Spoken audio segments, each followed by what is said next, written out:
To what extent has COVID-19 impacted the education of women and girls in Kenya? The purpose of this presentation is to explore the current situation of women and girls' education in Kenya, and more specifically the impact that COVID-19 has had on this.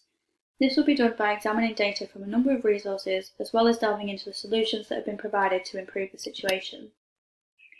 Kenya is situated on the East African coast, bordered by Somalia, Ethiopia, South Sudan, Uganda and Tanzania. As of 2019, the estimated population of Kenya was 52.6 million, with large numbers concentrated in the capital city of Nairobi.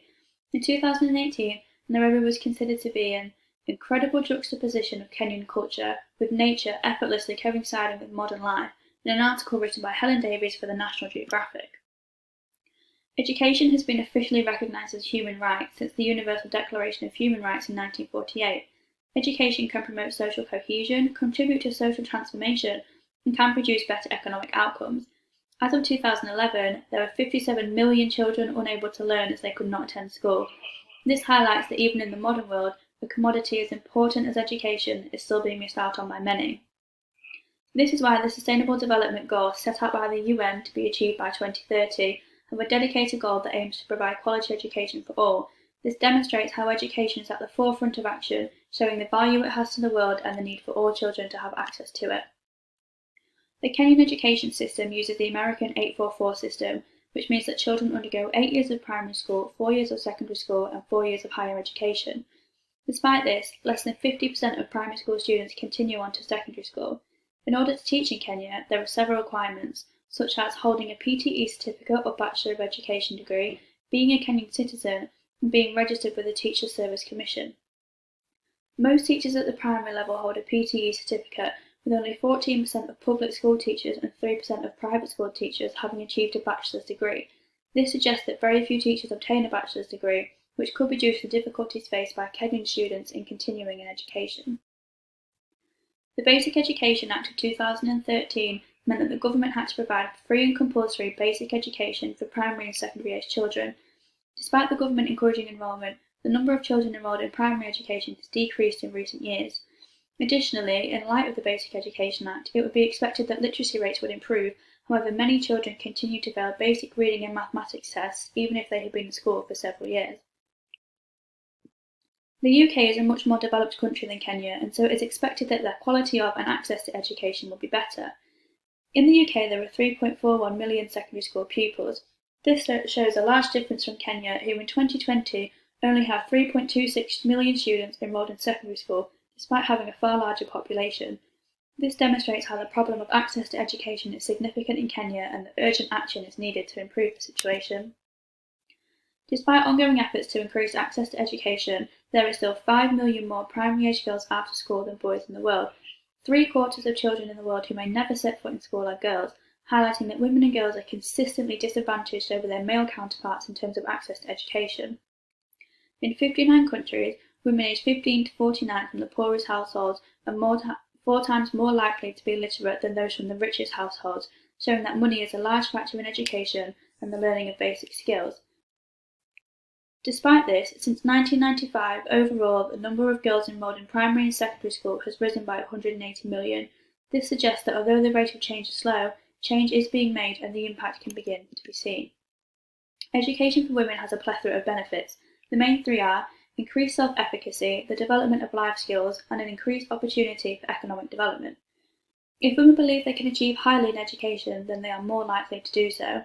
Being able to go to school and develop life skills is also very important, as it allows women and girls the opportunity to grow and mature and learn how to look after themselves outside of education. The opportunities for economic development relate to the amount of employable people in an economy. The more people that are able to become skilled workers, the quicker the economy can grow.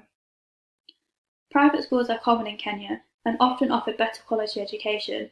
Evidence shows that pupils that attend private schools achieve more than those who attend other types of schools, yet private schools are not equally accessed by boys and girls. This shows that women and girls have less opportunities to secure a high-quality education. One factor for this is because private school fees can be expensive, and families are more likely to invest in the education of boys than girls, making it unlikely girls will have the opportunity to enroll. There are several other reasons why girls are not able to stay in education, such as being removed from school when they reach puberty due to a lack of female teachers, a lack of access to sanitary products, as well as social norms that are against them. Child marriage is also very common, and post-marriage education is considered to be very difficult. Coronaviruses are a family of viruses with a range of diseases associated. On the 31st of December 2019, the World Health Organization was alerted to a number of pneumonia cases with an unknown cause. The subsequent disease associated with these cases, now known to be a result of a new type of coronavirus, is COVID-19. COVID-19 originated in Wuhan City in China and has spread rapidly across the globe ever since. COVID-19 has had negative global impacts on physical and mental health, the economy, and has hugely disrupted education. It is estimated that global school closures have kept 90% of all students out of school, reversing years of progress in education. A solution to the schools being closed was remote learning. According to a recent Ofsted press release, remote learning was viewed as a better alternative than no schooling at all, was by no means a substitute for classroom education. Despite remote learning being adopted in many countries, there are an estimated 500 million students globally that are unable to access it. Additionally, 70% of students and teachers surveyed by Young Minds felt that their attainment in school has suffered as a result of the closures and their reliance on remote learning. Students were unable to sit exams, their grades were calculated using school and personal data, which led to some students being at a disadvantage when compared to others. The evidence shows the devastating impact COVID-19 has had on education, but the impact has been far worse in less economically developed countries such as Kenya. The Kenyan education system was gravely impacted by COVID-19. The closure of schools disrupted almost 17 million learners as the learning gap increased. Between May and June 2020, only 12% of children had access to a teacher. Despite Kenya being known as the Silicon Savannah for its innovations in technology, the digital divide can be seen through the lack of access to remote learning resources. The cost to access the internet for families is often more than a day's wage, and due to the pandemic, many families have lost their jobs and livelihoods, resulting in poverty. The closure of schools has hindered Kenya's progress in their Vision 2020 National Development Goals for education. This means that many children will continue to miss out on quality education, specifically women and girls. By not being at school, girls are at greater risk of experiencing sexual violence, exploitation, and child marriage. There is also evidence they are at greater risk of teenage pregnancies. Girls have also had to take on new responsibilities whilst they are not in school, such as caring for family members and children, as well as domestic work. The evidence shows that school closures due to the pandemic may have heightened existing issues faced by women and girls.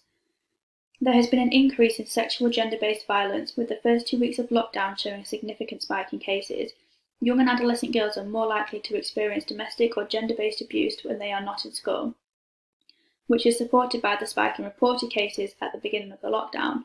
The prolonged closure of schools is likely to lead to accelerated dropouts, child marriages, and child pregnancies.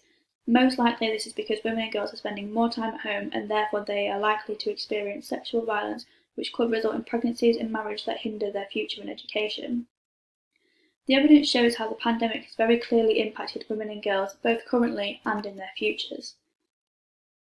Kenya is committed to becoming a newly industrialised nation by 2030 and recognises that education is a vital component in achieving this.